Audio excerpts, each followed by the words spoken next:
Hola, mi nombre es Eduardo Ortiz de la Facultad de Ingeniería Mecánica y Eléctrica de Electrónica Digital 1, el cual le estaré explicando lo que es un pequeño procedimiento y de cómo funciona lo que es el flip-flop tipo D de ley. Y pues comenzamos con un poco de teoría, donde el flip-flop D es uno de los flip-flops más sencillos de utilizar, porque simplemente pues deja pasar lo que entra por D a la salida Q después de un pulso del reloj, o como normalmente lo abrevian como clock. Entonces aquí tenemos una pequeña tabla de estado que muestra a continuación lo que es el comportamiento de este flip-flop. Entonces vemos que si nosotros por defecto, como comúnmente aquí yo en esta simulación utilicé un flip-flop sin inicializadores, esto quiere decir que por defecto las salidas Q y Q negada va a ser 0 y 1. Entonces tenemos una entrada donde es 0 y el clock está activado.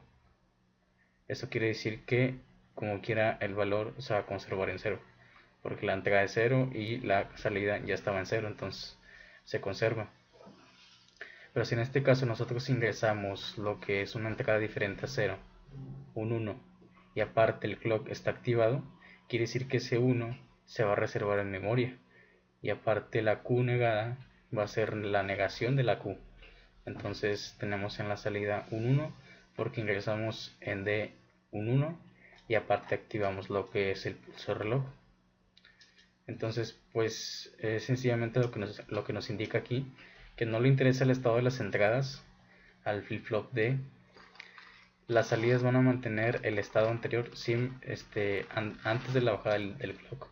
Entonces, si nosotros ingresamos una entrada X, ya sea 0 o 1,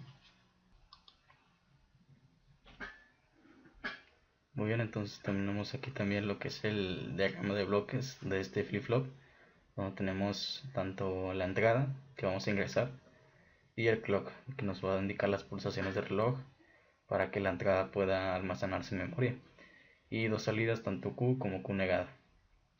Entonces hicimos lo que es una simulación de lo que son 4 flip-flops tipo D conectados directamente de forma serial, en el que el dispositivo de almacenamiento temporal es de dos estados, tanto alto y bajo, 1 y 0, cuya salida Q adquiere el valor de la entrada D cuando se activa la entrada del sincronismo, en este caso será el clock.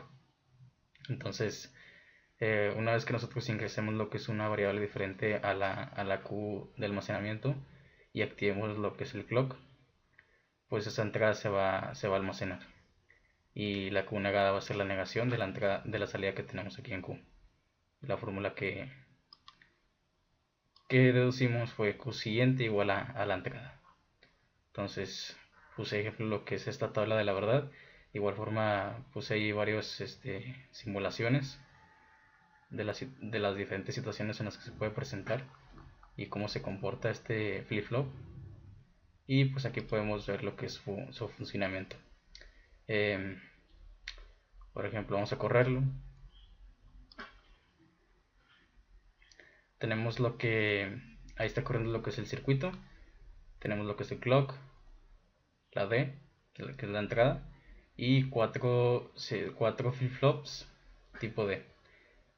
Como mencionaba, sin inicializadores, esto quiere decir que tanto la Q va a ser igual a 0 como la Q negada va a ser igual a 1 por defecto. Entonces, si yo tengo una entrada, si por ejemplo yo ya tengo aquí de almacenamiento 0, 0, 0 y 0, entonces si yo ingreso un 0 y mi clock está activo, ese 0 como quiera se va a conservar porque ya teníamos un 0 en el almacenamiento. Pero si nosotros ingresamos una entrada diferente a 0, por ejemplo un 1, no se va a almacenar en memoria porque no tenemos activado lo que es el clock. Hay que activar lo que es el clock para poder almacenar ese 1 en Q1 y este 0 en Q2. Entonces vamos a ver eso y ahí vemos que la entrada 1 nosotros ingresamos se almacenó en Q1 y 0 en Q2. Por ejemplo, nosotros ingresamos ahora una entrada 0, activando el clock, y por lo que vemos este 0 se fue a Q1 y el 1 que ve en Q1 se fue a Q2. Y así es como se comporta este circuito de 4 flip-flops tipo D. Podemos ingresar ahora un 1, activamos el clock y por lo que vemos Q1, la entrada va a ser Q1, lo que teníamos en Q1 va a estar en Q2 y lo que teníamos en Q2 que era un 1 ahora va a estar en Q3 y así sucesivamente. Es como se comporta el circuito. Muchas gracias por la atención.